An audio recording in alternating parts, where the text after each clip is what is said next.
اور آپ ایک تھوڑے عرصے تک آپ کی صحبت سے بھی فیض یاب ہوئے۔ اس کے بعد آپ حضرت سیدی شیخ عبد القادر جیلانی رحمۃ اللہ علیہ کی خدمت میں بھی حاضر ہوئے، اور ایک عرصے تک آپ سے بھی صحبت رہی آپ کی۔ کچھ روایت میں 6 ماہ ہیں، کچھ میں 4 ماہ ہیں، لیکن حضرت سیدی شیخ عبد القادر جیلانی رحمۃ اللہ علیہ نے آپ کو فرمایا کہ آپ اپنے علوم ظاہری کی پہلے تکمیل کر لیں، ضرور کریں اس کی تکمیل۔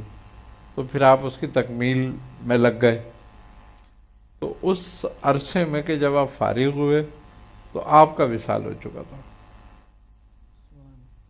پھر آپ کے بیٹے جو آپ کے سجادہ تھے، حضرت شاہ عبد الرزاق، پھر آپ کچھ عرصے ان کی صحبت میں بھی رہے۔ حضرت